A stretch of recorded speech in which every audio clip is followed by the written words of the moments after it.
harus kita sudahilah, kita stop lah kurikulum kolonial, nggak ada gunanya kok. Proses rendering ngeluarin ide itu butuh multi input dan setiap anak itu berhak untuk dia benar-benar mengenal siapa dirinya di society gitu. Dia serigala, dia beaver, dia bison, atau dia burung gitu kan. Tiap orang kan harus mengenal dirinya sendiri, kita nggak bisa bilang sama. Inilah Endgame.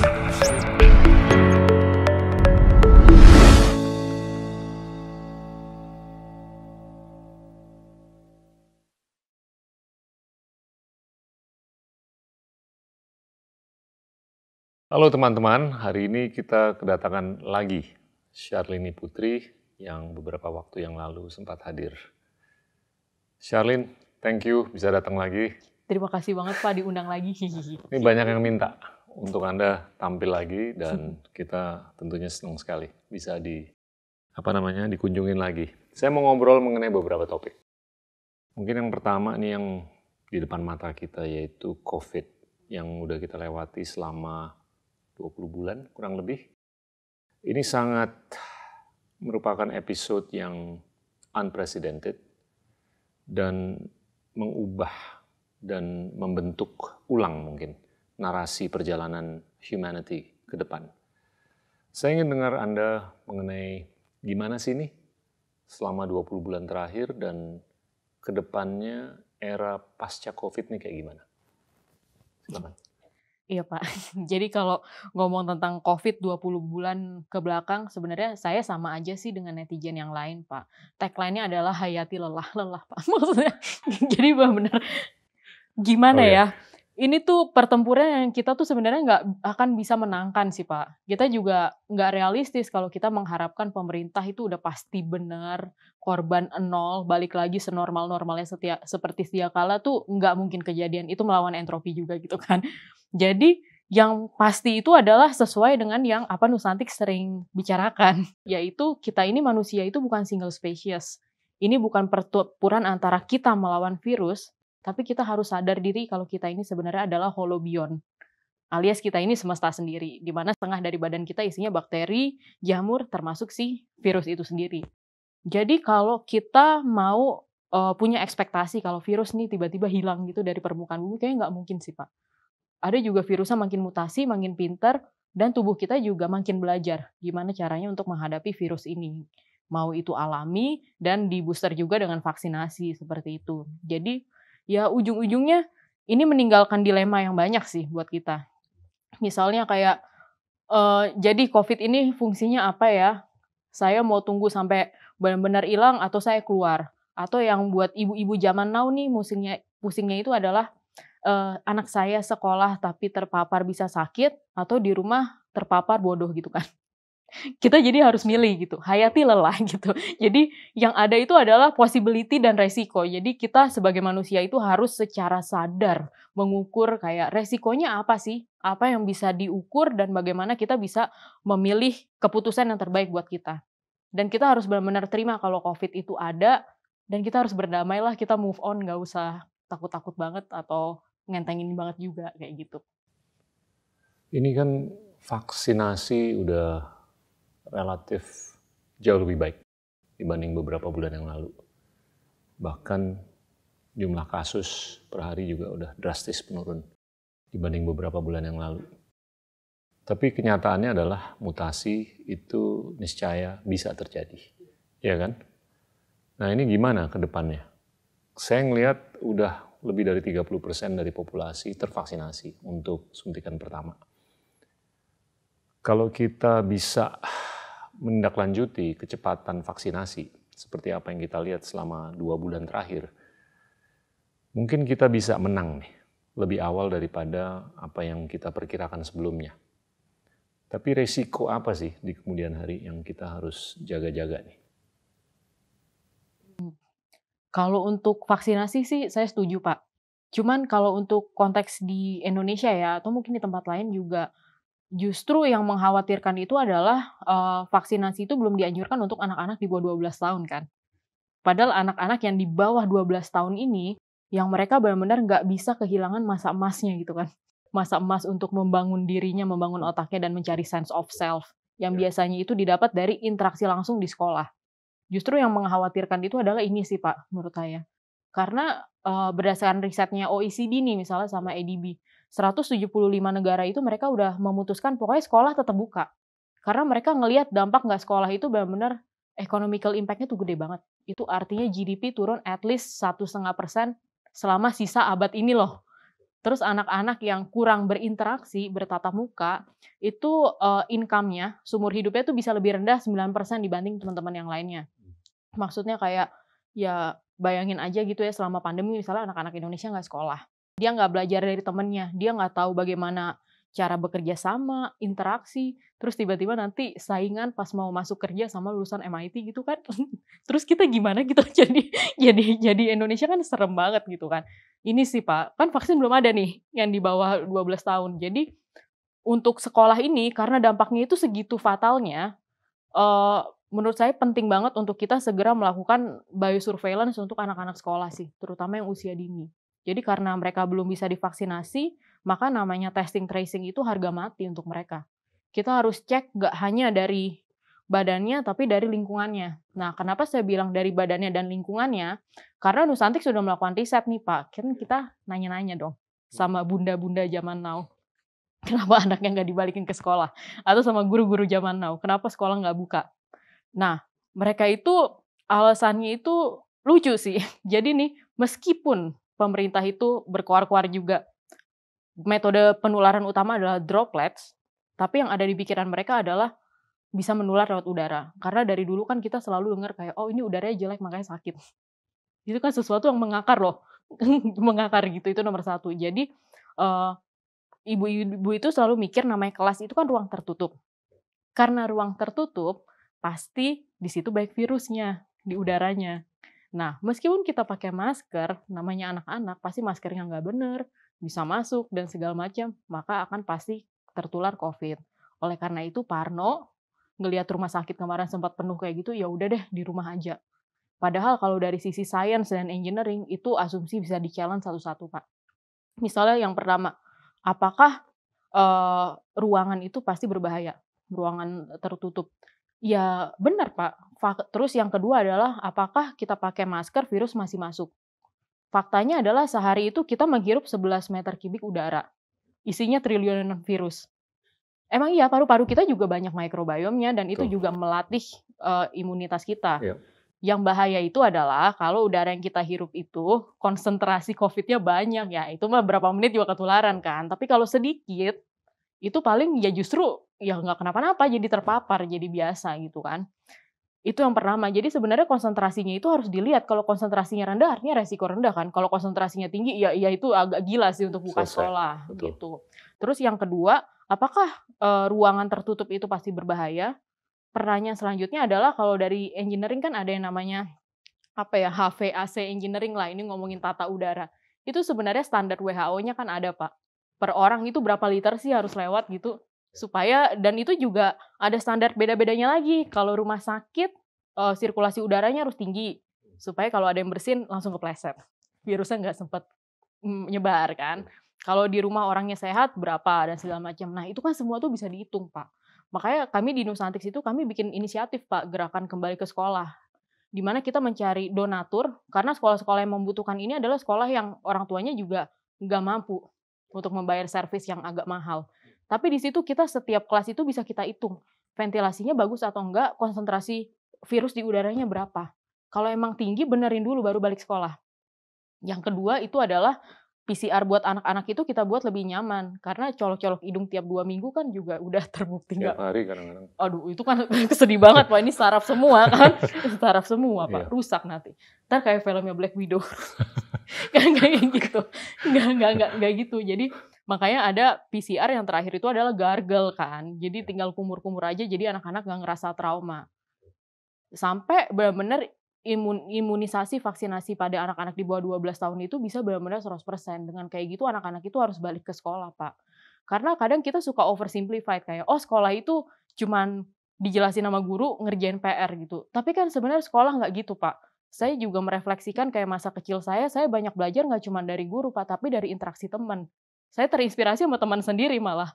Mungkin teman saya cerita, oh ibunya dokter, atau dia cerita, oh kakaknya dulu kuliahnya ini. Saya jadi tahu, oh ada jurusan ini ya, oh seru ya. Saya jadi tahu gitu kan, oh ada teman yang ini kok dia disenengin, oh dia nyenengin. Yang ini dijauhin, oh karena dia nyebelin.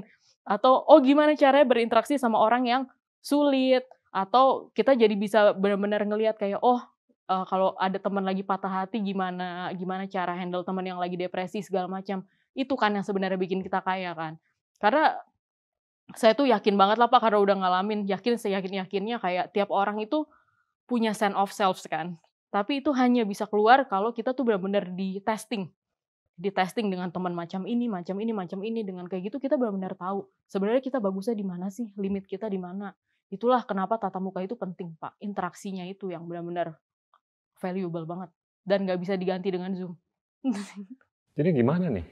Kalau ini kan tabrakan, kepentingan untuk melakukan offline dengan kepentingan kita untuk menjaga kesehatan. Nah itu titik temunya di mana? Jangan sampai, oke lah, kalau mungkin di kota-kota primer itu lebih mudah dikelola untuk kepentingan kita mengukur ruangan, untuk kita bisa melakukan vaksinasi, imunisasi dan lain-lain.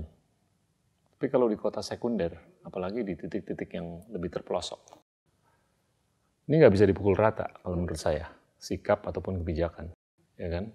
Nah ini gimana menurut Anda?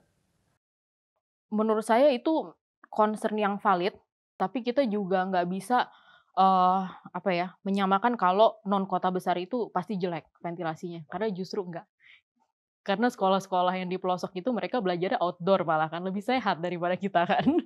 Jadi hal-hal yang kayak gitu justru, apalagi di pelosok-pelosok yang masih dekat dengan adat dan segala macam, masyarakat adat itu benar-benar punya banyak wisdom tentang bagaimana alam itu bagian dari hidup kita. Mereka tuh kayak mereka tahu pentingnya sinar matahari, kayak angin itu berkah dan segala macam mereka itu ngerti gitu. Jadi justru kita mengingatkan kembali dengan value-value mereka yang udah turun-temurun ada itu. Kayak belajar bisa di hutan, bisa mungkin sambil duduk di pohon. Kan sebenarnya nggak apa-apa dong.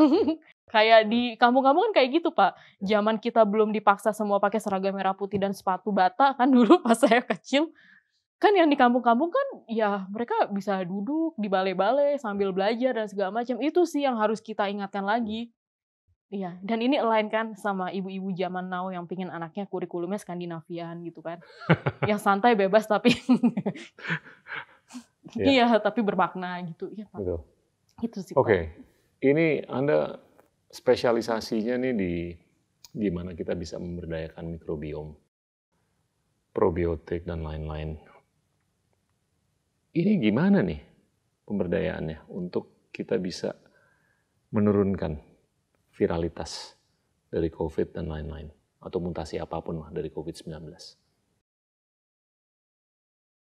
Kita kan dulu ngobrol banyak, kita makan gado-gado lebih banyak, atau apalah, supaya diversitas dan biodiversitas kita tuh lebih kaya. Dan itu nyambung dengan kesukuan kita yang sangat multirasial, multi etnis, multi agama, multi macam-macam yang sangat kaya, yang harus dirawat. Nyambung dengan tubuh kita kan, yang kaya dengan biodiversitas yang sudah kita konsumsi dan biodiversitas yang ada di sekitar tubuh kita. Dan itu bisa kan diberdayakan untuk kepentingan gimana kita bisa memitigasi resiko penularan COVID atau virus apapun lah yang bermutasi dari COVID-19. Gimana? Iya Pak, challenge-nya nomor 1 itu adalah sebenarnya di edukasi sih, dan ini nggak cuma di Indonesia. Ini di seluruh dunia ini sekarang mulai, tapi saya berharap Indonesia jadi yang tercepat, karena kearifan lokal kita nyambung. Ini benar-benar kita tuh di titik sejarah di mana orang tuh nggak bisa ngelihat kita human sebagai single species lagi. Tapi kita ini holobion gitu kan, kita ini semesta kan. Dimulai sih dari pemahaman itu, sehingga tiap orang itu sadar, oh saya punya warga negara yang tidak terlihat, dan harus dijaga keberagamannya, jangan sampai terjadi dominasi spesies, disbiosis, akhirnya perang, rusak kayak gitu kan. Sebenarnya challenge utamanya sih di situ, Pak. Karena Oke, begitu menarik. kita benar-benar sadar, maka keputusan kita juga sadar gitu kan. Makannya jadi lebih bagus, terusnya kayak alam lebih dijaga. Jadi ini, Pak. Ini nyambung dengan beberapa hal nih ya. Dysbiosis itu sangat tidak diinginkan karena kurang berkenan.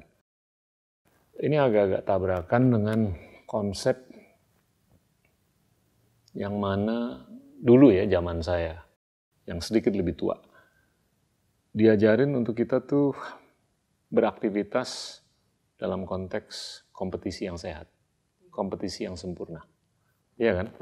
Tapi sekarang anak-anak muda itu dicekokin dengan pola pikir yang mana lu kalau mau gede, lu kalau mau tiong harus monopoli. Tiong itu apa, Pak? Untung. Oh iya. Cuan, tiong itu sama lah. Lu harus dominan, lu harus monopolistik. Iya kan? Nah itu nggak kena tuh dengan semangat-semangat demokrasi. Iya kan? Demokrasi ini kan, ini agak-agak kemana-mana ya, saya coba tarik deh cabangnya satu persatu. Tapi kita ngomong gimana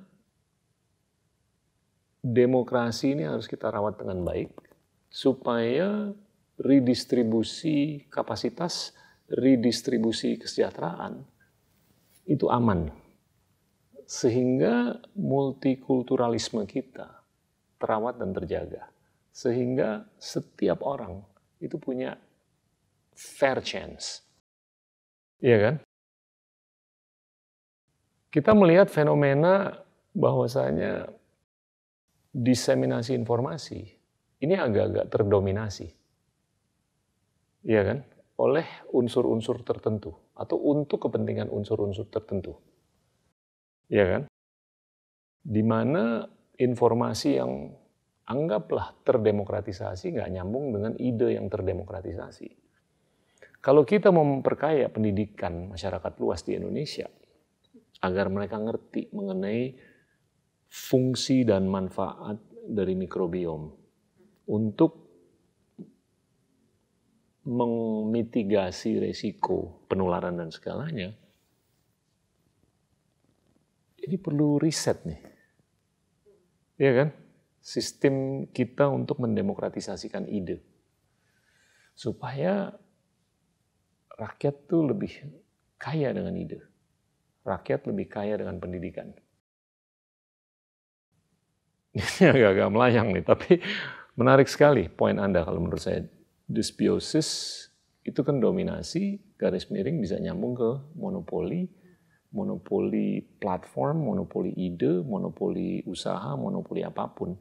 Tapi jangan sampai monopoli apapun atau dominasi apapun itu menggerogoti redistribusi pengetahuan, redistribusi ide.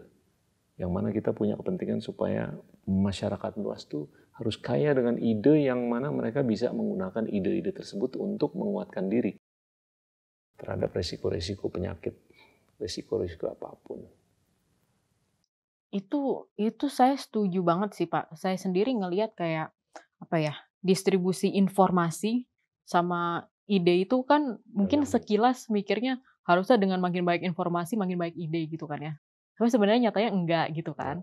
Nah, ya iya karena di tengah-tengah ini ada box namanya manusia dengan otaknya. Jadi kayak informasinya yang masuk aja udah seragam. Informasinya aja yang masuk udah seragam, misalnya kayak 8 jam lihat TikTok gitu, ya udah lah ya informasinya itu gitu kan, dan informasinya itu. Eee, padahal ya ide itu yang saya yakini Pak, ide itu baru keluar kalau kita tuh sebenarnya dapat informasi yang diverse. Karena ide itu kan keluar dengan proses Setuju. otak yang rendering. Bener-bener jadi harus rendering banget lah. Karena harus ada apa ya, sistemnya kan kompleks ya, entar bikin koneksi, bikin asosiasi, terus imajinasi, what if, dan segala macam gitu kan. Jadi emang kalau paling inputnya aja dominan gimana kita bisa keluar ide, pasti nol, outputnya pasti nol. Tapi kalau inputnya banyak, nanti kan rendering kan, pasti keluar idenya.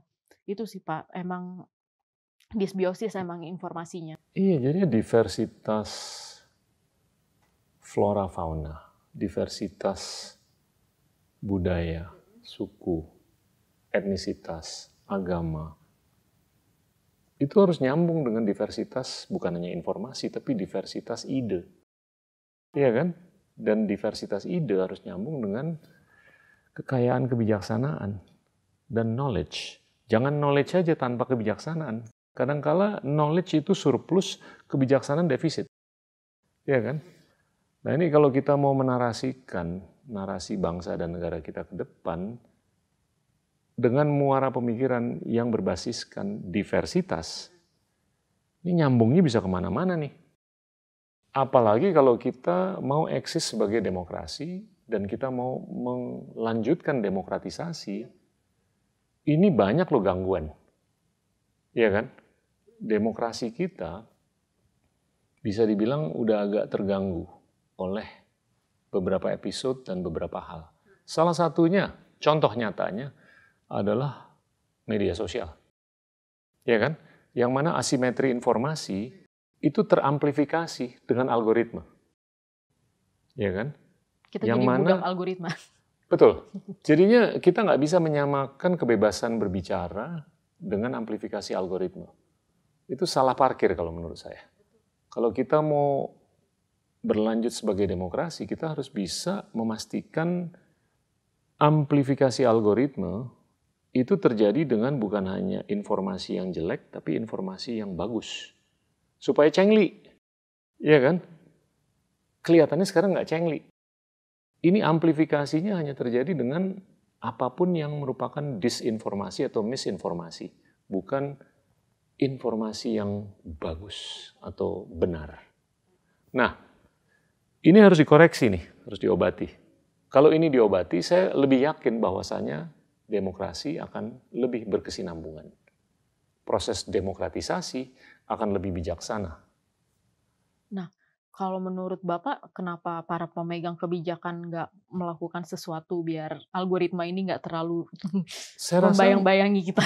mereka melakukan banyak hal untuk memitigasi risiko itu.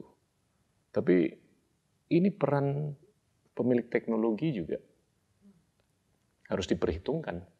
Dan kalau saya perhatikan, kalau saya pelajari, mereka yang mengontrol teknologi, itu filsafat kerjanya adalah kita biarin aja. Kalau ada amplifikasi algoritma untuk kepentingan informasi yang kurang bijaksana, ini akan ternetralisir dengan amplifikasi algoritma terkait dengan informasi yang bagus. Tapi kenyataannya nggak kejadian. Yang ini lebih diem, tidak teramplifikasi. Ini yang terus teramplifikasi. Nah itu kalau menurut saya bukan karena ideologi, tapi karena kepentingan komersil. Iya kan?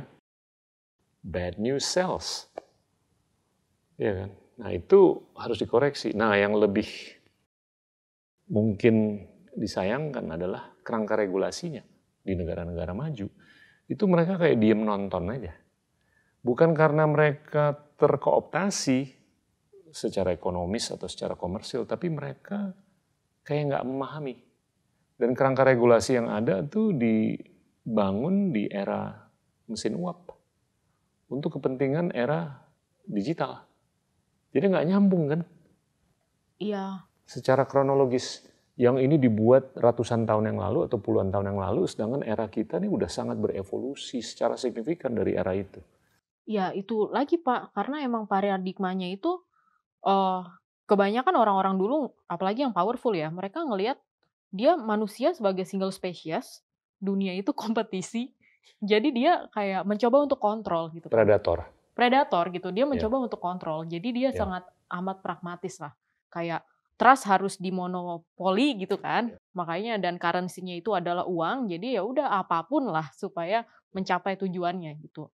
Tapi sebenarnya di paradigma yang baru, kita bukan manusia, kita holobion gitu. Dan setengah dari badan kita itu adalah microbiome, dan microbiome itu tergantung sama lingkungan kita juga kan. Betul. Di situ harusnya kita sadar kalau kita itu sebenarnya saling terkait. Ya. Jadi mau kita mencoba kontrol, at what cost? Habis diversity yang lain. Begitu diversity-nya habis, ekosistemnya kolaps, terus kita mau gimana? Mau minta duit, mau dapetin duit dari mana lagi gitu loh Pak. Kalau dulu kan tambang digali misalnya, air diambil semuanya, ya udah jadi duit, balik lagi ke dia gitu kan. Tapi ternyata yang diambil itu adalah sesuatu yang sangat berharga dari ekosistem kan. Kelak kita rusak, terus nanti pas ekosistemnya kolaps, kita mau ngambil apa lagi dari alam untuk dijadiin duit, nggak ada lagi kan. Itu sih Pak, jadi saya sih berharap banget Indonesia itu bisa jadi narator untuk mengingatkan seluruh dunia kalau holobion, holobion bukan manusia lagi. Kita saling terkait. Jadi kalau pamannya polisinya adalah kayak terlalu kompetitif, kita menegasikan climate change, kita nggak mau peduli dengan kerusakan ekosistem dan lain-lain, ujung-ujungnya kita nggak akan punya rumah untuk hidup juga, terus mau gimana gitu, Pak. Kita ngobrol mengenai perubahan iklim.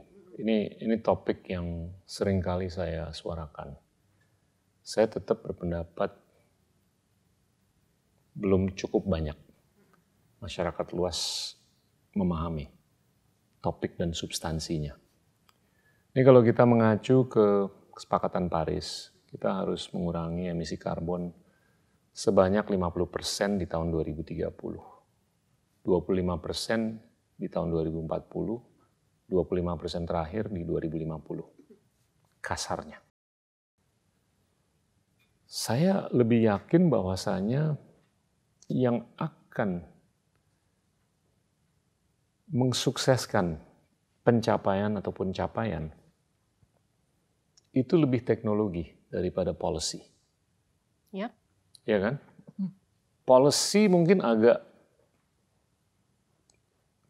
ketinggalan dikarenakan tadi gap atau divergensi antara linearitas di private sector atau eksponensialitas di private sector dan linearitas di public sector. Ya kan? Tapi saya lebih confident atau yakin dengan pertumbuhan dan pergerakan teknologi yang bisa mengobati emisi karbon yang kurang sehat dengan energi terbarukan, temuan-temuan, apakah itu mobil listrik kayak solar energy kayak bahkan angin, hidro, bahkan kalau perlu nuklir untuk di scale up karena nuklir itu satu-satunya sumber energi yang sangat scalable dan itu bisa diamankan secara saintifik, ya kan? Memang ada beberapa episode yang tidak berkenan. Nah, gimana menurut Anda perubahan iklim dalam konteks Indonesia dan dalam konteks dunia? Saya sih setuju banget sih, Pak. Tapi apakah teknologi itu jadi apa ya, driver utama untuk mencegah climate change? Itu kalau dari saya sih agak nggak setuju, Pak. Soalnya ujung-ujungnya ya ini curhat kan sebagai engineer juga. Kayak banyak kok yang capable yang punya ide tentang, "Oh, teknologinya gimana ya biar mau mulai dari carbon capture storage lah, mungkin ada electric vehicle dan segala macam." Opsi tuh banyak. Tapi apakah para pemegang duit ini berani untuk scale up, ngambil keputusan tuh yang benar-benar radikal dan fundamental itu, mereka kan ngikutin signal dari pasar, Pak. Nah, signal dari pasar ini, masyarakat in general itu nggak kebayang sih sebenarnya climate change itu apa. Itu sih yang maksud saya itu adalah nggak kebayang. Karena narasinya itu ceritanya nggak nyambung, Pak. Kalau ditanyain tentang climate change itu apa, pasti orang kebanyakan ngertinya, musim hujan jadi musim panas, panas jadi hujan, gitu. Gitu kan. Atau tiba-tiba jadi panas. Oke. Udah, kayak gitu kan. Nah, padahal sebenarnya climate change ini kan, domino efeknya panjang, Pak. Dimulai dari temperaturnya naik, terus nanti di kutub utara virus-virusnya mulai muncul, yang dari zaman dulu. Entar virusnya datang lagi ke manusia, entar ada pandemi lagi. Entar setelah pandemi dikasih obat, dikasih antibiotik, tapi apa yang nggak membunuh kita bikin kita makin kuat. Ada juga kita menternakan bakteri-bakteri yang resisten terhadap antibiotik dan obat kan, pandemi lagi. Sampai akhirnya nggak ada obatnya. Terus akhirnya gimana? Kita yang mati gitu kan. Ujungnya kita yang mati dan ekosistem rusak. Nah, ekosistem rusak itu bayangin nggak ada pohon, nggak ada air, terus kita mau hidup gimana gitu kan. Nah, cerita ini nih, apa dampak dari kenaikan suhu sampai ujungnya kenapa itu balik lagi ke kita, itu yang nggak dipahami sama masyarakat umum. Tapi saya yakin sebenarnya kalau ceritanya itu nyambung, mereka pasti paham, Pak. Karena kalau pamannya film-film konspiratif atau alien gitu kan, atau kayak di Amazon tuh kayak Tomorrow War dan segala macam, nyambung kok. Ya itu sih, jadi kayak bahasanya mungkin kurang dramatis gitu Pak buat 62 dan di dunia yang lain untuk ngelihat kalau climate change itu tuh benar-benar dampaknya tuh domino gitu.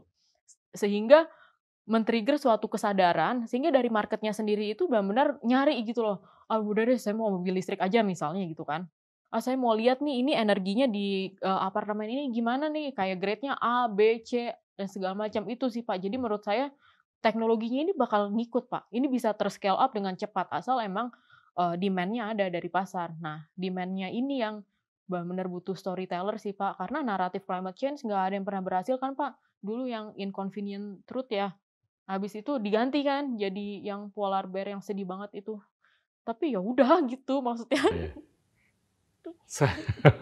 Saya cukup, saya tuh kalau ngelihat gelas setengah penuh, nggak pernah setengah kosong. Dan mungkin gini, saya ngelihat perubahan iklim nih adalah topik atau subjek yang masih banyak nggak ngerti. Apalagi kalau kita berharap untuk politikus atau policy makers untuk memiliki isu ini, itu kayaknya masih agak-agak jauh. Ini bukan mau menggeneralisir ya, tapi itu observasi umum. Dan bahkan di negara maju, kalau saya lihat omongannya mereka, pola pikirnya mereka, nggak nyambung dengan apa yang harus dilakukan, ya kan? Lebih karena mereka nggak memahami. Nah, saya ngelihat perubahan iklim ini mungkin bisa dimulai dari civil society, ya kan? Eventually, ini akan ke policy making dan ke political process. Tapi gimana kita sebagai anggota dari civil society bisa mengubah pola pikir kita agar kita beranjak dari sikap dan sifat yang konsumtif menjadi regeneratif. Ya kan?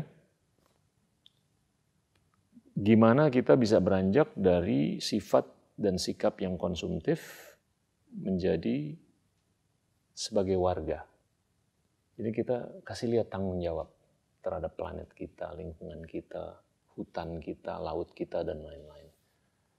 Tapi ujung-ujungnya ini harus ada political ownership. Ya kan? Dan gimana supaya generasi mungkin sebagian dari milenial, tapi seluruh dari Z itu lebih mau take ownership mengenai isu ini. Tanpa political ownership, ini nggak akan terselesaikan. Setuju nggak? Saya setuju, Pak, tapi susah emang bayanginnya. Karena gini, Pak, kalau ditanyain, saya sih yakin sebenarnya kuncinya itu adalah ada di kesadaran. Karena ketika setiap orang itu sadar akan fungsinya di dunia ini dan dampaknya di dunia ini, mereka akan mengambil keputusan dengan sadar juga. Cuman untuk menjadi sadar di Indonesia ini susah, Pak. Ujung-ujungnya kita harus realistis karena duit terbatas. Itu sih. Jadi yang pertama adalah apakah generasi Z itu punya kesadaran atau enggak? Banget, Pak. Dibanding milenial sih, generasi Z sih aduh, keren lah, Pak, bener-bener udah anti plastik gitu kan. Mereka tuh benar-benar sadar gitu kan kayak, ibaratnya pakai skincare aja pengen lihat sustainable atau enggak, pakai batik aja dicari gitu kan. Oh ini karena sustainable fashion tuh udah jadi tren, Pak, sekarang Wow, kan. oke. Itu tren gitu. Mereka tuh Saya ada agak-agak kurang kesadarannya, tapi gaul. kan mereka nggak ada uang, Pak. Kalau mereka ada duit dan segala macam, saya yakin emang mereka bakal beli tren-tren tuh yang sesuai dengan advokasinya mereka. Tapi kan untuk mereka menjadi advokat seperti itu sama aja. Generation Z kan baru lulus. Mereka pasti mikirnya adalah masuk kerja gimana buat diterima gitu kan. Atau yang membuat startup akhirnya mikirnya gimana untung dan segala macam kayak gitu. Nyari duit dapetin investor di Indonesia juga susah gitu kan. Gimana segala macam itu sih Pak. Sebenarnya kayak terbentur itu Pak. Beda cerita sama masyarakat adat yang udah harmoni. Dia butuh apa langsung ambil dari hutan, nggak perlu ada duit gitu kan sebagai apa ya? Ya sebagai penengah.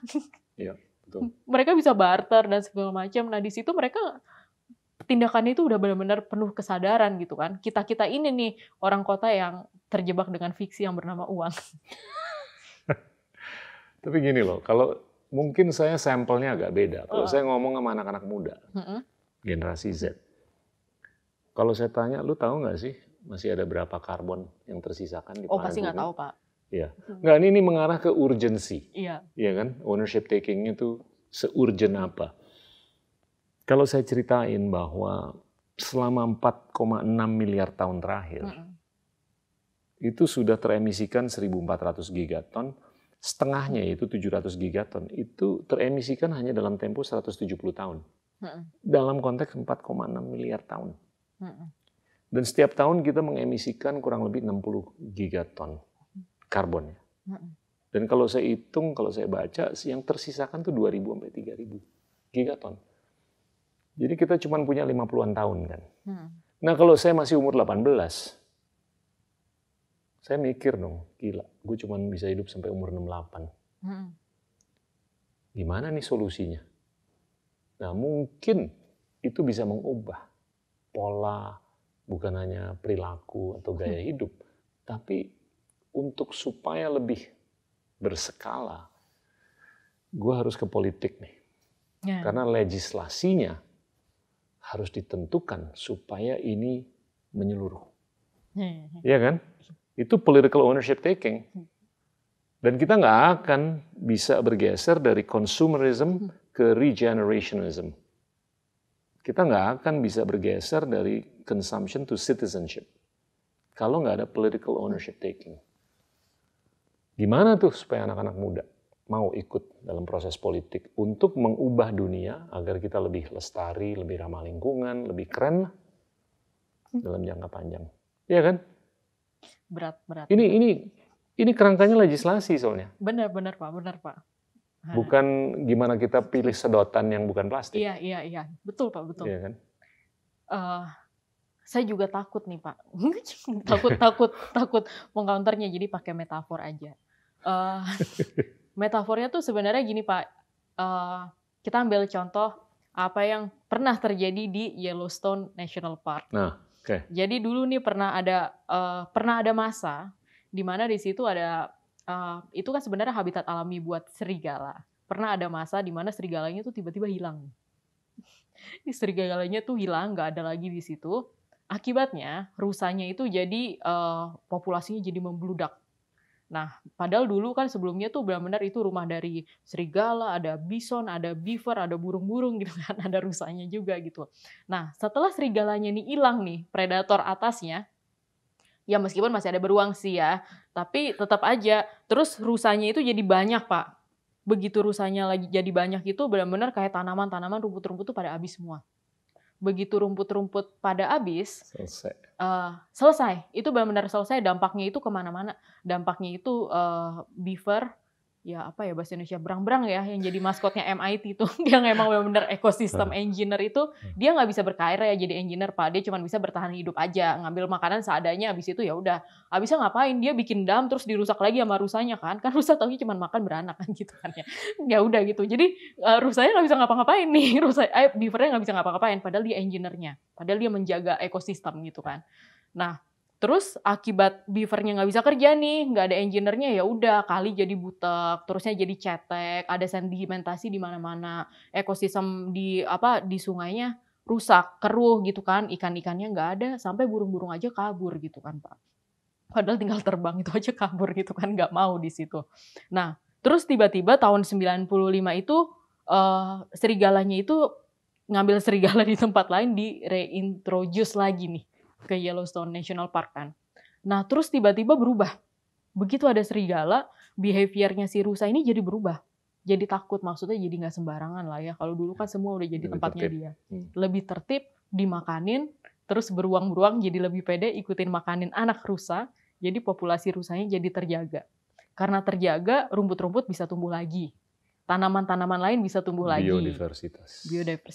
Terus akhirnya ya ini si beaver berang-berang lucu pintar ini, dia bisa berkarya Pak, engineer-nya bisa berkarya, dia bisa bikin dam lagi, akhirnya sungai jadi lebih jernih, airnya bisa jadi lebih jernih, akhirnya terus tiba-tiba ekosistemnya jadi sehat lagi kan, sampai akhirnya burung-burungnya balik gitu kan, udah kayak lagu Sabda Alam kan, gitu kan, benar kan. Jadi menanggapi yang tadi, kayak generation Z ini bukan rusanya Pak. Iya. Rusa ini kayaknya menurut saya sih generation X Pak rusanya. Simple. Ya udah dia cuman cari kerja gitu kan, berkarir aman gitu, buat ya udah punya anak kan, ditanya punya anak berapa, rumah di mana, itu rusanya sebenarnya ini. Kayak milenial sama Gen Z itu kita ada fungsinya sendiri Pak. Iya. Cuman kita nggak bisa eksis karena ekosistemnya nggak mendukung, gimana dong? Nggak mendukung gitu maksudnya. Dan mereka bukan serigala ya? Siapa? Generation Z. Menurut saya sih bayi-bayi serigalanya dalam metafor sih ada ini. Metafor Menurut saya sih ada Pak. Kan Z ini Serigalanya siapa nih? harusnya kan serigalanya itu ya orang-orang yang di atas ya, yang benar-benar paling influential ya, salah satunya itu adalah pemerintahnya kan. Kan Oke. karena gini, karena dengan Ya. adanya serigala itu kayak kita nggak bisa bilang kayak pokoknya nggak hidup tanpa predator, nggak ada ceritanya sih. Ya. Di apa ya, di ekosistem itu semua itu punya peran sendiri gitu kan. Punya peran sendiri, nggak bisa juga gitu kayak di Lion King tiba-tiba Simbanya jadi vegetarian, kan nggak juga kan Pak ya. Kan gitu kan nggak gitu, ujung-ujungnya dia balik jadi raja hutan, raja sap. Ya Lion King gitu kan ujung-ujungnya kan. Iya sama kayak gini Pak, kayak generation Z, milenial segala macam. Kita ini kan masih cari jati diri Pak. Kita tuh masih sensing nih, sebenarnya kita siapa sih? Singa kah? Beaver kah? Atau Rusa apa, ada kah? semua rusa kah, dan segala macam. Jadi kita masih sensing kan. Ada yang mungkin emang bahagia aja, dia berdagang, mungkin dia bertani, ada yang mungkin suka terbang, menanam benih di mana-mana untuk menjaga, ada yang kayak gajah misalnya kan, beda-beda kan. Nah, tapi dengan dominasi yang kayak sekarang, ya sama kayak kasusnya berang-berang tadi, dia mau berkarya bikin dam aja nggak bisa Pak. Dia cuma bisa makan, ngumpet, bertahan hidup kayak gitu. Jadi dalam kondisi kayak gini, gimana supaya generation Z-nya itu bisa benar-benar sadar nih mau ngambil keputusan politik, ya ekosistemnya harus mendukung sampai dia tahu, oh dia beaver atau dia serigala gitu kan. Dia serigala, dia naik dong. Jadi politisi. Karena dia yang mengontrol gitu kan. Nah, mungkin pertanyaan saya adalah kayak sekarang kita gimana Pak? Kalau saya sih sensingnya kebanyakan rusa Pak. Kebanyakan rusa. Ini nyambung dengan anekdot yang mengkomparasikan antara serigala dengan hedgehog. Apa sih itu bahasa Indonesianya? Landak. Landak. Yang jalannya lurus saja. Tapi kalau fox atau serigala tuh dia bisa ke kiri, ke kanan. Dan itu mengembangkan intuisi kan. Kalau kita jalannya, tapi dia sampai ke tujuannya itu lebih cepat daripada si landak yang jalannya lurus. Tapi dia kacamatanya kacamata landak atau kacamata kuda gitu. Iya. Saya setuju bahwasanya nation building ke depan tuh, narasi nation building ke depan dimanapun ya, itu perlu serigala. Iya. Yang intuitif, common sense, intuisi dan segalanya itu lebih jalan. Supaya dia bisa memitigasi resiko yang lebih jangka panjang. Iya. Ya kan? Kalau kacamatanya itu terlalu parokial atau cara pandang itu terlalu sempit atau parokial, itu kan nyambung dengan spesialisasi yang hanya kalau menurut saya bisa memitigasi risiko jangka pendek. Nah ini saya mau sambung nih dengan buku yang saya baca, judulnya Range, tulis oleh David Epstein. Saya juga udah pernah baca. Nah menarik kan? Iya. Dimana siapa yang bisa menguasai wawasan yang lebih luas, itu dia bisa membantu untuk memitigasi risiko yang jangka panjang dibandingkan siapa yang hanya menguasai satu dimensi. Nah ini kan era sekarang nih era yang kaya dengan apa ya, kecanduan dan kecenderungan untuk melakukan spesialisasi. Iya. Nah ini harus di counter. Bukan itu nggak boleh eksis, boleh aja, tapi ini harus diimbangi lah dengan generalisasi supaya kita bisa ada serigala-serigala nih. Setuju? Saya setuju banget Pak. Dan kita harus sama-sama menitipkan pesan ini ke Bapak Mendikbud. Mendikbud karena balik lagi Pak, kita tuh benar-benar harus kita sudahilah, kita stop lah kurikulum kolonial, nggak ada gunanya kok. Nggak ada gunanya. Apa sih kayak sekarang kebanyakan orang tua ya, anaknya lahir supaya hidupnya enak. Supaya nanti begitu udah lulus bisa nyicil rumah, nyicil mobil, cepat nikah, punya anak, berbahagia, kan itu kan konsep bahagianya Indonesia kan gitu kan. Maka harus kuliah di universitas yang bagus dengan jurusan yang duitnya banyak. Makanya masuklah kayak akuntansi banyak, kayak finance banyak dan segala macam, dokter. Dari awal tuh udah diarahin. Teknik, udah diarahin gitu kan sama orang tuanya. Padahal kayak skill apa nih, ngitung, kayak akuntansi udah bisa di-AI kan. Perhitungan engineering banyak yang sekarang tools-nya banyak, online gitu kan. Saya dulu sekolah akuntansi lagi. Iya, udah bahkan bisa di-AI kan. Udah bisa di-AI kan gitu. Bahkan kayak sekarang dokter aja juga dibantu kan Pak sama biotech untuk melakukan precision diagnostic dan segala macam kayak gitu. Nah, balik lagi seperti tadi, proses rendering ngeluarin ide itu butuh multi input dan setiap anak itu berhak untuk dia benar-benar mengenal siapa dirinya di society gitu. Dia serigala, dia beaver, dia bison atau dia burung gitu kan. Tiap orang kan harus mengenal dirinya sendiri, kita nggak bisa bilang sama. Tapi kan kurikulum sekolah kita itu digeneralisasi, Pak. Dari Sabang sampai Merauke pelajaran matematiknya kayak gitu. Iya kan, pelajaran matematiknya kayak gitu. Sampai UAN aja dulu ada contekan gitu kan, supaya rata-ratanya naik gitu kan. Kayak ini diverse tapi kita di-pipeline kan supaya keluarnya begini. Iya banyak yang nggak apa ya, nggak punya tempat, Pak. Banyak yang nggak punya tempat. Makanya kayak kurikulum itu tuh benar-benar harus dirombak sih, Pak, terutama di usia dini. Jadi kayak indikatornya tuh lebih kepada bagaimana guru-guru itu bisa memfasilitasi dan membebaskan anak-anak untuk mencoba banyak hal sampai dia tuh tahu, dia tuh sebenarnya spesialisasi utamanya di mana dan dia bisa ngeluarin ide, renderingnya tuh jalan, dan dia ngerti bagaimana supaya idenya itu bisa terrealisasi. Caranya gimana? Dari interaksi, dari teamwork, dan soft skill lainnya gitu. Itu sih Pak, itu yang benar-benar butuh Saya tuh akhir-akhir ini sering bicara mengenai gimana kita harus mengambil sikap lebih mengenai guru. Kita tetap harus mengambil sikap mengenai kurikulum dan siswa dan siswi, tapi guru itu saya kalau pelajari di Korea Selatan itu yang dikasih kesempatan untuk ngajar, itu mereka yang lulus top 5% dari perguruan tinggi. Singapura 10-20% topnya. Nah, ada studi yang menyatakan kalau seseorang tuh lulus top 20% dari perguruan tinggi, dia tuh bisa ngajar dalam setahun, ajaran yang mungkin selama 1,5 tahun. Tapi kalau dia di bottom 20%, dia dalam setahun cuma bisa ngajar setengah tahun ajaran. Ya, kalau kita kebetulan lahir dan sekolah di zip code yang ada guru yang keren, hoki lah kita. Tapi kalau kita lahir dan sekolah di zip code yang gurunya kurang keren, apalagi di bottom 5%, selesai. Nah ini di Korea tuh kalau orang jadi guru, dua hal terjadi. Satu, kompensasinya tuh layak sekali. Dia ditawarin kerja di Amazon, dia ditawarin jadi guru, dia ditawarin kerja di bank investasi yang keren banget, dia milih jadi guru karena bayarannya oke.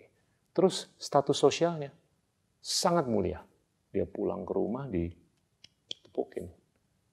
Nah itu gimana tuh supaya citra guru di Indonesia seperti itu. Nah ini perlu penyikapan.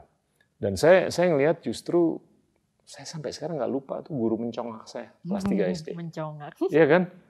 Terus guru agama saya waktu SMP, guru musik saya waktu SMA. Sampai sekarang tuh saya nggak lupa omongannya mereka masing-masing. Dan saya bisa ngebayang loh, kalau kita mau meningkatkan, memperkaya diversitas, tinggal dipastikan aja di setiap kelas itu ada guru yang keren. Dia bisa ngajar dan memberikan inspirasi yang luar biasa kepada apakah itu 10 orang di kelas atau 100 orang di kelas. Itu ditaruh di setiap titik dari 500 kabupaten kota provinsi. Wow, dahsyat. Bukan hanya diversitas itu lebih kaya, tapi kalau menurut saya narasi bangsa kita itu akan lebih kaya.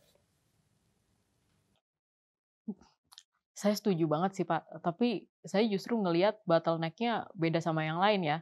Mungkin yang lain mikir sosial media akan membantu gitu, tapi menurut saya nggak. Jadi gini ceritanya. Yang pertama adalah saya setuju banget peran guru itu penting dan dia harus mulia karena emang benar-benar mulia. Yang saya selalu protes itu adalah kenapa ya dulu ada ide gitu guru pahlawan tanpa tanda jasa. Itu kayaknya udah salah banget. Kayak kenapa idenya gitu sih? Tanpa tanda jasa maksudnya gimana? Mereka berjasa banget gitu. Itu sih satu kritik pedas untuk generasi masa lalu. Kayak gitu. Terus yang kedua, saya tuh benar-benar setuju banget kalau guru itu harus keren, tapi saya nggak setuju kalau guru itu harus lulusan terbaik dari universitas terbaik, belum tentu Pak. Karena keren itu metrik apapun lah, pokoknya supaya keren. Yang penting keren Pak. Yang penting kan orang tuh ngerasa kayak fair. Karena apa ya? Biasanya kan aku dulu misalnya ngelihat guru keren ya. Waktu itu ada guru fisika saya pas lagi SMA. Jadi pas awal-awal tuh pernah saya demotivasi lah, Pak. Bener-bener ujian pernama fisika nilai 42 coba kan. Pernama, syok kan, syok. Tapi enggak, abis itu aman Pak, naik gitu kan. Nah, tapi karena gurunya itu, apa ya, dia nggak membuli Pak, tapi dia menginspirasi. Dia main inspirasi gitu kan. Kayak dia Itu lebih penting. men-challenge. Iya, dia tuh men-challenge dan segala macam. Itu membangun intellectual curiosity. Iya. Pendidikan tuh membakar Iya. apa yang ada di kepala kita, Betul. bukan mengformulasikan. Betul, betul. Iya. Tapi jadi guru itu tuh berhasil dengan cara yang non fisikanya dia dan nggak ngecilin, nggak apa dan segala macam untuk membuat saya jadi sadar gitu loh. Oh iya, saya ngapain sih? Sehingga habis itu besok-besok nilainya di atas 90 gitu kan. Tapi ya itu Pak, maksudnya kayak guru keren itu adalah ketika muridnya itu ngerasa dia bisa dihargai. Dia bisa menolong dirinya sendiri gitu kan. Dia bisa ngelihat dunia ini dengan penuh hope. Bukan dia dibandingkan sama yang lain, itu keren gitu. Dan saya yakin sih di Indonesia tuh sebenarnya banyak orang keren, tapi emang benar dia tidak terrekognisi dengan baik gitu kan.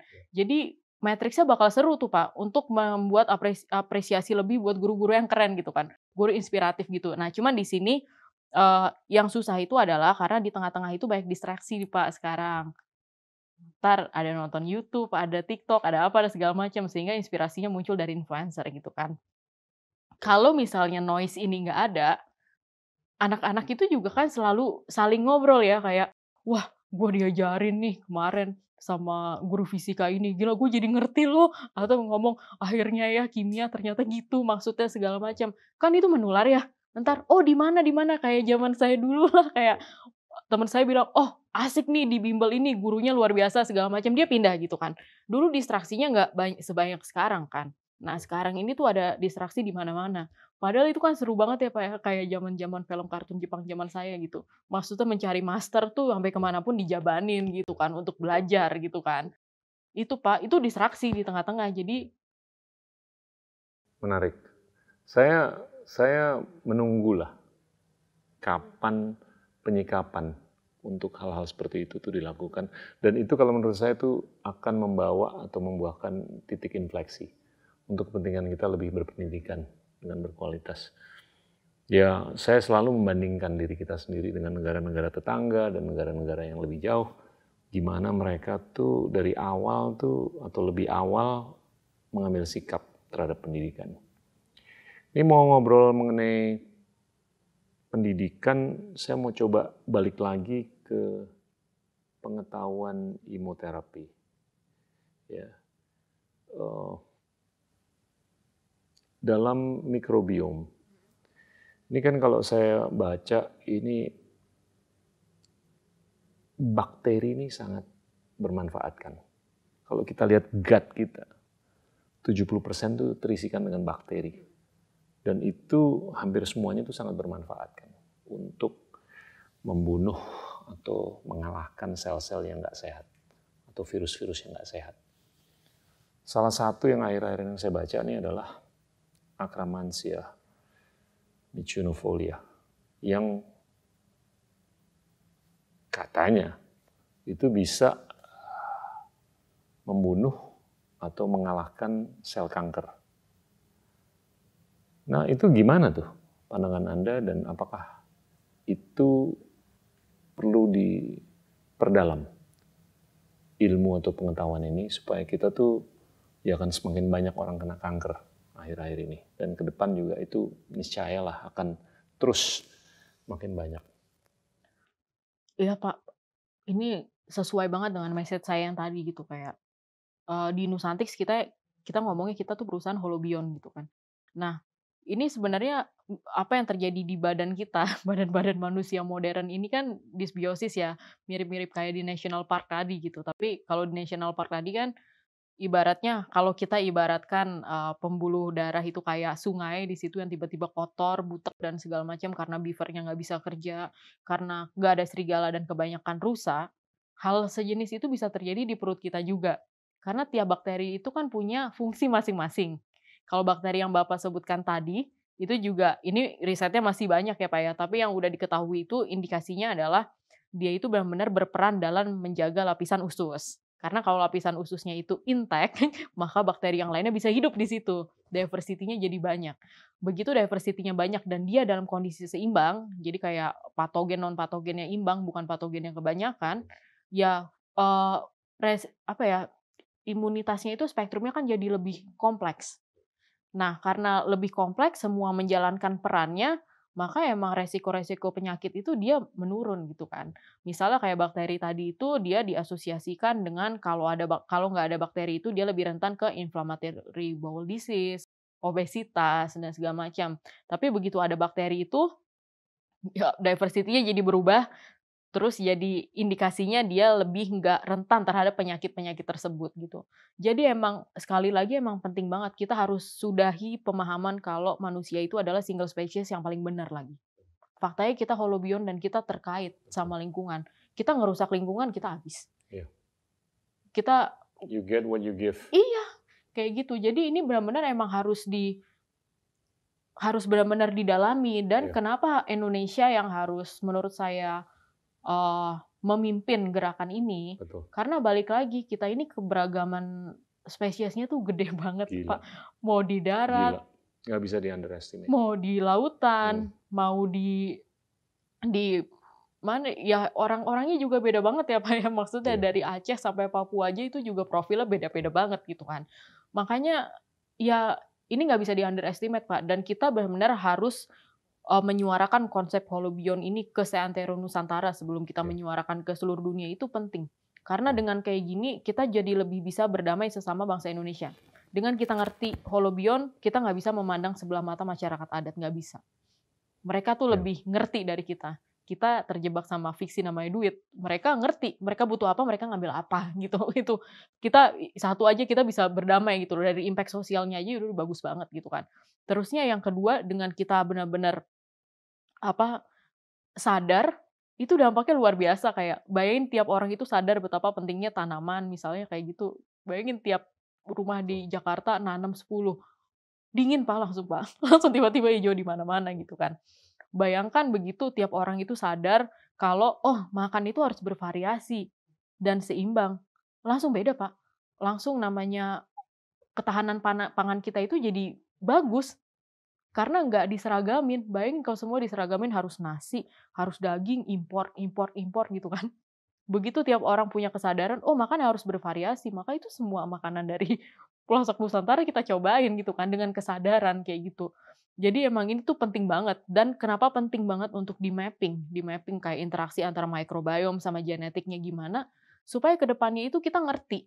Kita ngerti kayak, badan saya ini kurang apa, atau kelebihan apa. Ini dalam kondisi simbiosis atau disbiosis. Kalau udah disbiosis, ini efeknya bisa kena penyakit apa nih? Maka apa yang harus di-reintroduce lagi? Nah, makanya kayak koleksi microbiome dari seluruh Nusantara buat disimpan, itu tuh benar-benar berharga, Pak. Berharga banget. Karena dari situ mungkin kita akan dapat jawaban untuk pandemi-pandemi selanjutnya. Jawaban tentang imun sistem itu apa, apalagi nanti pandemi antibiotik resisten bakteria, kayak gitu. Gitu, Pak. Jadi ini emang itu penting banget. Jadi kita harus holobiont. Konkretnya untuk orang awam, Konkretnya supaya itu sehat, selain makan gado-gado, makan apa? Makan apa? Supaya sehat. Ya kalau sekarang sih, kalau solusi modern ya. Diversitas bakteri di dalam tubuhnya tuh semakin oke, semakin kita bisa sehat. Kombinasi prebiotik, probiotik, postbiotik. Tuh. Dan 3 komponen ini kan ada yang solusi modernnya nih, kayak minum kapsul-kapsul segala macam. Ada juga yang naturalnya. Yang natural apa? Iya semua makanan ada Pak, semua makanan. Misalnya kayak di tomat itu probiotiknya ada, prebiotiknya ada, komplit sebenarnya. Makanya makan makanan segar itu emang benar-benar bagus yang gitu organik. buat kita kan. Terusnya kalau probiotik tambahan biasanya kan dari dokter suka ada yang menyarankan segala macam gitu. Nah, sekarang sih sebenarnya saya netral. Saya nggak bisa bilang itu jelek karena ada buktinya, tapi saya juga nggak bisa bilang itu bagus buat semua orang. Karena balik lagi, tiap orang itu profil microbiome di ususnya kan beda-beda. Kalau misalnya saya kekurangan lactobacillus, saya minum probiotik lactobacillus, ya oke, emang butuh gitu kan. Iya. Tapi kalau ternyata nggak butuh gitu, Atau udah kebanyakan Lactobacillusnya kan jadinya dysbiosis ya, ada mungkin jadi kok jadi sulit buang air besar dan segala macam itu sih, Pak. Jadi kayak untuk kita nggak bisa bilang, "Oh, ini ada satu solusi yang semua manusia pasti bisa," gitu kan. Tapi ya itu kombinasi dari personal diagnostik sama personalized product. Makanya emang trennya sekarang itu kan benar-benar kayak diagnostik itu self diagnostik. Kita jadi benar-benar paham diri kita tuh siapa sih, dari sisi DNA-nya kecenderungannya gimana, dari sisi microbiome yang tiap hari berubah-ubah gimana, apa yang bisa diperbaiki, gimana kita bisa hidup lebih baik dan segala macam. Dan ini ke depannya tuh bisa jadi universal index yang benar-benar jadi apa ya, indeks ini bisa membuat game antara misalnya perusahaan asuransi dan pemerintah jadi lebih fair. Oh ya? Iya dong, Pak. Karena kan dengan saya tahu nih misalnya, misalnya gini, saya tinggal di Jakarta, microbiome saya dysbiosis nih, karena kena polusi, karena kena logam berat, pencemaran tanah, dan Menarik. segala macam gitu. Saya udah makan makanan bersih nih, udah clean eating banget nih. Tapi tetap aja dysbiosis. Ya. Apakah saya harus bayar premi yang mahal karena ini lingkungan yang gagal di-maintain? Beda dong Ya. resikonya. Ya. Resiko microbiome dysbiosis akibat lingkungan di Malang sama Ya. Jakarta beda kan? Betul. Nah, siapa yang harus bayar? Betul. Saya kah? Atau Ya. produk provider lain dan segala macam. Nah, dengan adanya indeks yang kita bisa ngerti ini kan semuanya jadi fair game, Pak. Iya. Maksudnya perhitungan premi jadi jelas gitu. Apakah perusahaan asuransi sudah melakukan analisa seperti itu? Kedepannya sih pasti kayak gitu, Untuk Pak. meng-price resiko? Oh, price Belum. resiko belum. Kan microbiome itu kan emang berubah-ubah. Iya. Multivariabel, datanya kurang banyak, Pak. Iya. Itu. Begitu datanya banyak sih, itu pasti. The future pasti kayak gitu. Menarik. Aplikasi AI gimana dalam penguatan ilmu, dalam genetics atau microbiome atau apapun lah? Ada nggak sih? Ada, Pak. Perannya? Ada, itu ada banyak. Ada banget gitu loh. Maksudnya kayak di Nusantik sendiri juga kita bikin AI sendiri, namanya Maxwell. Gitu, kayak gitu. Jadi, cuman gini Pak, kayak keseringan orang ngelihat kayak, oh ada AI semua beres gitu kan. Padahal AI gimana mau dia jalan kalau datanya kurang banyak, kurang diverse dan segala macam. Nah, hal tersulitnya itu adalah ngumpulin data, Pak. Untuk ngumpulin data genetika Indonesia yang banyak gitu dengan Yang kita sampling. ngobrolin dulu kan? Iya, yang kita obrolin dulu itu PR. PR-nya di situ. Begitu udah diambil sampelnya di sequence, AI itu udah masalah ujung, Pak. Udah gampang itu ngambil datanya ini loh. Ngambil datanya ini dan kita climate change lagi-lagi, ntar di depan ada pandemi gara-gara drug resistant bacteria. Kalau database-nya nggak kita kumpulin dari sekarang, ya. Kita udah ngobrol banyak nih. Saya mau tarik ke topik yang mungkin kedengarannya nggak relevan, nggak nyambung, tapi ujung-ujungnya nyambung sih, yaitu kesenjangan. Ini kalau saya lihat kan COVID ini membuahkan deselerasi pertumbuhan ekonomi. Semakin pertumbuhan ekonomi itu terdeselerasi, semakin sulit untuk redistribusi kesejahteraan. Kalau semakin sulit mengedistribusi kesejahteraan, rasio Gini naik kan, udah kelihatan naik. Dan deselerasi perekonomian atau pertumbuhan ekonomi ini mungkin exposure kita nih 1-2 tahun lagi, minimum. Pandangan Anda gimana mengenai kesenjangan yang sudah mulai kelihatan dikarenakan beberapa variabel, salah satunya adalah COVID. Ya kan, yang membuat semakin sulit lah untuk mengedistribusi kesejahteraan. Ada pandangan? Yang pertama sih saya ngelihat kesenjangan itu mirip-mirip kayak dysbiosis tadi sih, Pak. Semuanya ke dysbiosis. Semuanya ke dysbiosis, makanya jadi kesenjangan kan. Maksudnya si berang-berang nggak bisa berkarya ya gimana? dia kesenjangan juga kan. Sampai hewan-hewan yang lain kabur juga. Jadi COVID ini kan juga sebenarnya menggeser keseimbangan ekosistem ekonomi kita gitu kan. Dimana benar-benar jadi terpolarisasi gitu antara mampu-mampu banget atau nggak mampu banget gitu kan. Nggak ada diversity lagi. Bahkan kelas menengah aja hilang gitu kan. Nah, kalau saya sih belajar dari ekosistem, pertanyaannya adalah ini serigalanya di mana gitu maksudnya.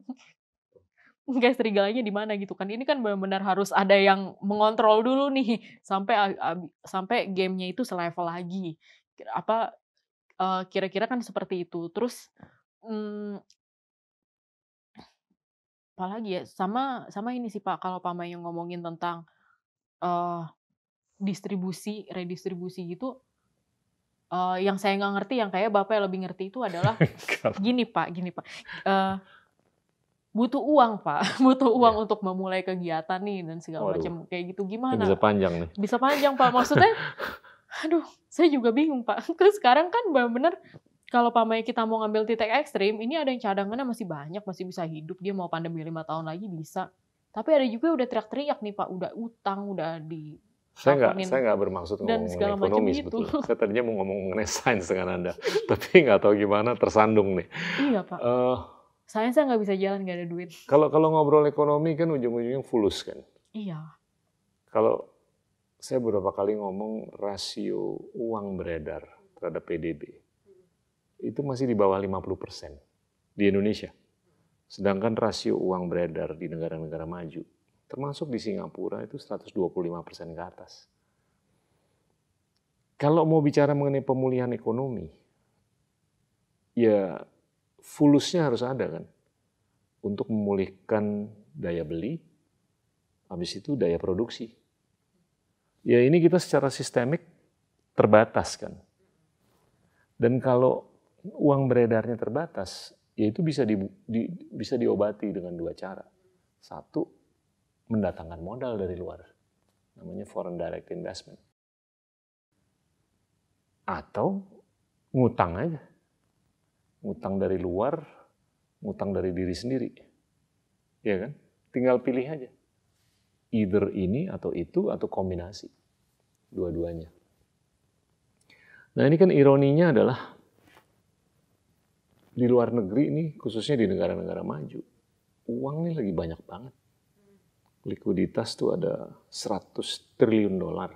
M2, M2 itu uang beredar lah di perekonomian negara-negara maju. Ya mbok, sebagian dari itu datanglah ke sini. Tapi ini belum kelihatan. kenapa Pak kira-kira? Kalau menurut saya sih langkah-langkah udah diambil ya. Tapi biasanya tuh ada time lag. Kalau saya lihat nih Omnibus, ini desainnya indah untuk mengindahkan kerangka regulasi agar sektor-sektor ekonomi itu lebih ada keterbukaan. Asing tuh suka kalau sektor-sektor ekonomi itu lebih ada keterbukaan. Nah itu it's a good sign bahwasanya kita udah ngambil sikap politik untuk merekonstruksi kerangka atau iklim investasi kita dengan Omnibus kemarin. Ya apakah duitnya datang besok atau lusa atau minggu depan saya nggak tahu. Kita tunggu aja. Tapi semestinya kerangka itu lebih bagus karena menunjukkan keterbukaan. Nah, ini kan kita lagi beradu dengan waktu nih. Kalau kita harus nunggu, ya kita harus minjem. Ya kan? Supaya orang tuh bisa ke convenience store beli mie instan, beli beras, dan segalanya. Terus syukur-syukur orang udah bisa ke pabrik lagi, mulai ngelas, kerja, dan segalanya. Tapi ini ada keterbatasan kan, namanya keterbatasan mobilitas fisik. Karena itu, ini kesulitan di demand side-nya, dan ini kesulitan di supply side-nya. Tapi fulus, itu struktural, dibutuhkan untuk memulihkan ekonomi. Nah, kalau kita bicara mengenai kesenjangan dalam konteks gimana kita melihat lebih banyak rusaknya daripada serigalanya, ya kan? Dari kacamata biodiversitas, dari kacamata ekosistem. Tapi dari sisi ekonomi juga sebetulnya kita bisa menggunakan metafor yang sama. Iya, iya. Iya kan? Tapi kalau menurut saya yang paling struktural itu adalah gimana kita bisa membuahkan uang lebih banyak.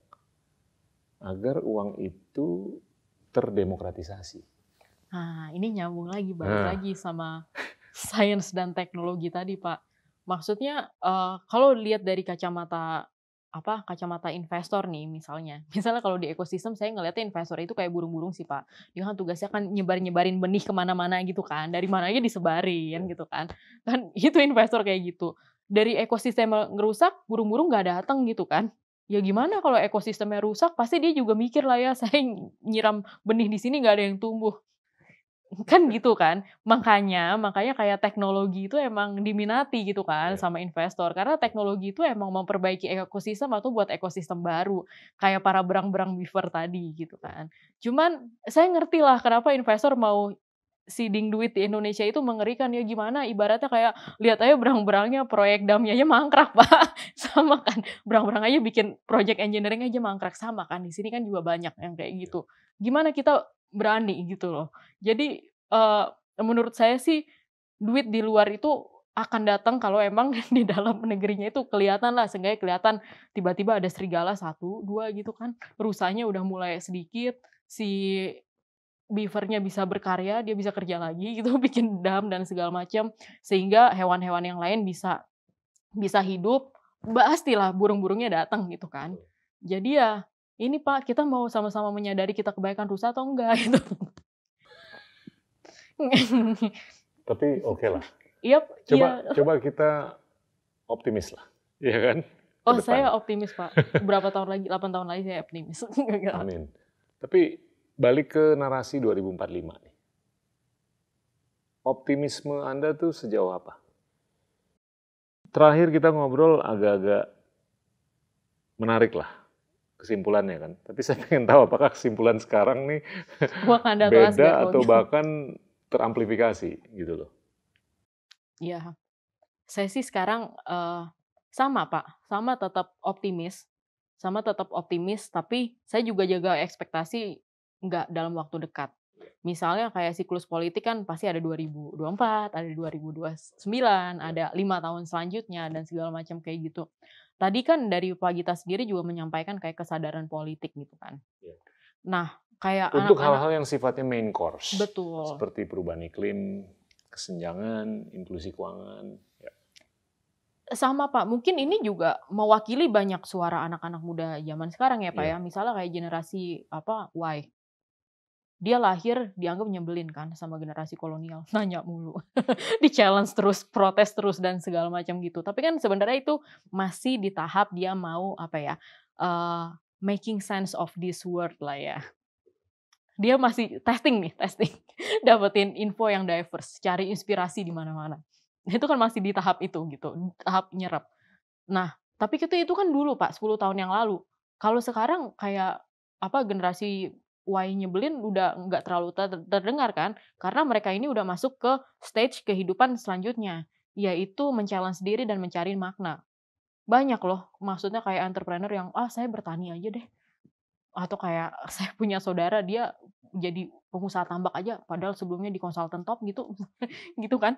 Ya segala macam. Dia tuh mencari makna gitu loh, Pak. Udah benar-benar mencari makna dan mereka tuh mau action. Mereka mau action dan sekarang mereka lagi menjalani gitu kan. Mereka lagi menjalani bisa nggak sih, karena udah apatis sama pemerintah ya. Jadi kan, mindset-nya itu adalah, ya udahlah bikin bikin apa ya, bikin, zona nyaman sendiri. Ada yang ke luar negeri, ada yang ke pedesaan dan segala macam, benar-benar action. Mungkin bikin hidroponik, mungkin bikin tambak, bikin apa dan segala macam, tapi fulfilling lah buat mereka. Tapi, di saat mereka mau gedein bisnisnya, which is di tahap-tahap sekarang, akhirnya kita sadar juga gitu kan, ada yang namanya ekosistem, ada yang namanya regulasi, yang mentok-mentok lagi lah ya di para anggota dewan kayak gitu kan, ujung-ujungnya kan. Ini lagi belajar, Pak. Jadi saya sih yakin kalau 2024 ngarepin kayak banyak sosok muda yang benar-benar berkesadaran politik dengan tujuan yang jelas untuk masuk ke politik, kedekatan. Tapi kalau ngomong 2029, mereka-mereka ini yang benar-benar membangun sesuatu dengan tangannya, yang benar-benar ngelihat realita ke daerah dan segala macam kayak gitu, pasti orang-orang itu ujung-ujungnya dia akan terpanggil. Kan mereka lagi mencari jati diri juga, Pak, sensing serigala atau rusa atau beaver kayak gitu. Jadi 2029 sih saya optimis banget, Pak. Saya tuh selalu berharap di proses politik itu terjadi encouragement of talent secara sistemik dan sistematis. ya kan? Karena saya percaya kita tuh balik lagi ke topik awal, yaitu demokrasi. Demokrasi itu yang penting adalah gimana sistem itu bisa mendemokratisasikan talenta. Ya kan? Kalau kita lihat talenta-talenta di Indonesia sekarang yang muda, itu nggak masuk ke seluruh sektor. Ya kan? Ada beberapa sektor yang ogah, yang talenta-talenta yang bagus tuh hanya mau ke beberapa sektor aja. Saya pengen ini mereka mau masuk ke seluruh sektor. Nggak private enterprise, nggak ke social enterprise, ataupun ke public enterprise. Nah, public enterprise ini yang sebetulnya kita butuhkan. Iya kan? Untuk masuknya talenta-talenta yang brilian. Supaya mereka bisa membangun bangsa. Iya kan? Nah, saya percaya itu akan terjadi. Lebih banyak. Bukan belum terjadi. Saya percaya akan lebih terjadi ke depan. Nah, itu mungkin mulai dengan isu-isu yang sifatnya main course. Bukan appetizer, bukan dessert. Kalau ada anak muda umur 20-an, dia gila nih perubahan iklim. Dan dia tiba-tiba nyetrum gitu loh. Lagi ngelamun atau lagi tidur, lagi ngobrol sama temennya atau anggota keluarganya. Mau gak mau gue harus ngambil posisi politik. Supaya masyarakat luas mau ikut. Ya kan? Nah, kalau orang masuk ke proses politik seperti itu dikarenakan dia mau jadi crusader. Bukan nyari vokasi. Iya kan? Itu keren tuh, proses politik seperti itu. Aduh, saya bingung mau komentarinnya gimana. Harus pakai metafor lagi. Monggo, silakan. Iya Pak, jadi Ini tadinya nggak ada niat lah mau ngomong politik, tapi ya, iya, tapi tapi kita mau ngomong yang lebih inilah makro. Ya iya kan? Pak, jadi gini sih, saya sih yakin tuh sebenarnya kayak keinginan itu ada. Ada di banyak hati anak-anak muda itu ada. Tapi kan balik lagi mereka pragmatis kan. Pragmatisnya itu adalah karena signal-signal yang ditangkap. Mungkin yang pertama adalah nggak ada duitnya, entar mau nikah kapan, entar orang tua kecewa dan segala macam. Di mana ini sebenarnya ya perlahan mulai berkurang lah. Makin ke sini ini kan orang tua itu makin mendukung anaknya kayak gitu. Tapi ada yang kedua nih Pak. Apakah bersuara dengan lantang kayak gitu aman? Ini juga signal yang saya tuh nggak tahu, saya juga sebenarnya nggak tahu ya, apakah bersuara protes keras gitu itu sekarang aman atau enggak. Tapi signalnya banyak orang kan dari obrolan teman-teman itu adalah, ah, enggak, serem serem serem," gitu kan. Maksudnya bercandaannya adalah, "Iya sih, gue tahu ini salah, gue tahu ini harus ngomong gitu, tapi gue nggak mau ntar dikirimin tukang bakso depan rumah." Nah kan gitu kan bercandaannya kan gitu. Tapi ini real gitu loh Pak, jadi Iya, iya. secara emosi itu nggak merasa safe. Betul. Karena yang saya lihat juga adalah kenapa sampai nggak ngerasa safe gitu, ya ya balik lagi ya kayak rusa jadi lebih tahu diri karena ada, si serigala jadi dia behavior-nya berubah. Karena ada serigala juga beaver ya ya udah dia juga ya kemana mana meskipun juga dia bisa dimakan tapi dia bisa berkarya kayak gitu kan. Ya ini Pak, jadi kayak ngerasa nggak safe untuk mengutarakan pendapatnya seperti itu. Karena mungkin Indonesia itu punya sejarah di sebelum-sebelumnya di mana kadang, ya ibaratnya kalau microbiome tuh dikit-dikit dikasih antibiotik lah Pak ya. Jadi menimbulkan kayak bakteri yang resisten gitu kan. Karena bayangin kalau misalnya sakitnya sedikit, sebenarnya imun sistem kita itu juga bisa gitu kan untuk menyembuhkan diri sendiri gitu. Tapi karena prediktif takut sakit banget gitu, akhirnya dikasih antibiotik terus dibunuh, sampai baik-baiknya dibunuh. Tapi kan kayak what doesn't kill you make you stronger ya Pak ya, akhirnya ada yang resisten gitu kan. Ada Exposure iya kan, akhirnya kan creates ada resistance. iya, akhirnya kan kayak gitu. Nah, ya begitu juga dengan dengan orang-orang sih. Karena untuk protes itu kan di Indonesia susah Pak, protes Pak. Lihat aja misalnya kayak di Twitter lah yang protes itu-itu aja kok ya akunnya kan. Kan beda banget misalnya sama di negara lain kayak di US gitu suaranya bisa lebih diverse. Karena di sini ibaratnya gimana ya, kalau kita belajar dari menghindari ada antibiotik resisten dan segala macam, kuncinya hikmahnya itu adalah kita harus, men-treat sesuatu sewajarnya. sewajarnya. Jadi maksudnya nih, kalau suatu saat ada anak muda, dia habis nonton drama Korea Netflix yang Crash Landing on Squid You. Games. Enggak, Crash Landing on You, Pak. Tiba-tiba dia suka ngelihat, wah gila cowok-cowok Korea Utara oke juga gitu kan. Terus dianggap itu sebagai message mengerikan karena Korea Utara kan gimana ya Pak ya. Masa kalau dia suka drakor dikirim tukang bakso kan berlebihan gitu kan maksudnya. Jadi kita tuh harus bisa mendetek mana yang emang ancaman real nih, udah gawat disbiosis harus mana ya udahlah bagian dari diversity itu sih Pak. Nggak nyaman Pak, emotionally nggak safe untuk mengeluarkan pendapat. Di dalam hati ada banget. Tapi ya tadi. The moral of the story adalah kita kalau mau berdemokrasi, kita harus tegaskan dan tekankan semangat biodiversitas dan diversitas. Betul. Dalam konteks apapun. Betul. Iya kan? Betul. Saya nggak melihat demokrasi itu artinya semua suara harus didengar dan diakomodasi. Saya nggak ngelihat kayak gitu. Saya lebih ngelihat demokratisasi itu artinya kita menghargai diversity, Bhinneka Tunggal Ika, di mana masing-masing spesies itu dia punya hak untuk menjadi dirinya sendiri, true self-nya, dan untuk menjalankan fungsinya. Sebenarnya lebih ke arah situ. Menjalankan fungsinya supaya ujung-ujungnya apa? Ekosistemnya utuh. Balik lagi Bhinneka Tunggal Ika gitu. Itu benar-benar mau di biologi level gede, mau di mikrobiologi sama. Itu semua Bhinneka Tunggal Ika itu sih Pak. Karena kayak sekarang kan secara nggak sadar kalau bercandaan orang-orang misalnya jangan terlalu demokratis lah, artinya apa? Jangan terlalu dengerin orang. Padahal kan nggak gitu ya. Kayak suara itu kata-kata gitu, yang keluar dari lidah itu banyak noise-nya juga. Ujung-ujungnya yang kita lihat itu adalah bukan suaranya, tapi function-nya. Ini beaver-nya jadi beaver, jadi engineer enggak? Atau beaver-nya mau jadi burung? Kan susah kan kalau kayak gitu kan. Ya maksudnya itu Pak, sesuai fungsi gitu.